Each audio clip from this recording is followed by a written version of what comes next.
Hello friends, இன்றைக்கி நம்ம மூல நோயை குணப்படுத்துறதுக்கு அருமையான அருமருந்து நம்ம பார்க்கலாம். அதாவது சுண்டைக்காய் எடுத்து வச்சுட்டுருக்கேன்.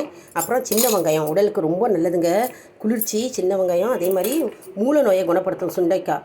அதே மாதிரி தாளிப்பதற்கு கடுகு, உளுத்தம்பருப்பு, சீரகம், மிளகாய் வற்றல் எடுத்து வச்சுட்டுருக்கேன். நம்ம வெங்காயத்தை லேசாக நம்ம இடிச்சிக்கலாம். சின்ன வெங்காயத்தை தோலை உரித்து எடுத்து வச்சுட்டுருக்கேன். இது நம்ம லேசாக நம்ம ஒரு இடிக்கல்ல வச்சு இப்படி ஒன்று ரெண்டுமா தட்டிக்கிறோம். அடுத்தது கூடவே நம்ம சுண்டைக்காவை ஒரு 4-5 போட்டுக்கிறோம். போட்டுட்டு நம்ம இப்படி தட்டிக்கிறோம். ஒன்று ரெண்டுமா தட்டினா போதும்.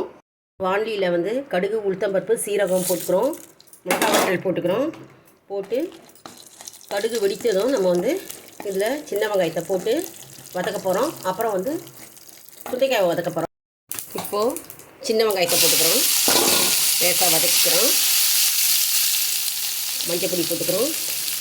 பெருங்காயம் போட்டுக்கிறோம். சுண்டைக்காவை போட்டுக்கிறோம். இடித்து வச்ச சுண்டைக்காய். உப்பு தூவிக்கிறோம். உடலுக்கு ஆரோக்கியத்துக்கு ரொம்ப நல்லதுங்க. வாரத்தில் 2 முறை இந்த மாதிரி செஞ்சு சாப்பிட்டிங்கன்னா பைல்ஸ் நோயே வராதுங்க. பக்கத்தில் உடல் சூட்டியும் தணிக்கும். இது சுண்டைக்காய் அவ்வளோ மருத்துவ குணம் உள்ளது. இது எல்லோரும் செஞ்சு பார்த்துட்டு உங்களுடைய கமெண்ட்ஸை எனக்கு கமெண்ட் பாக்ஸில் தெரிவிங்க. நம்முடைய சேனலை மறக்காமல் சப்ஸ்கிரைப் பண்ணிக்கோங்க. தேங்க்ஸ் ஃபார் வாட்சிங்.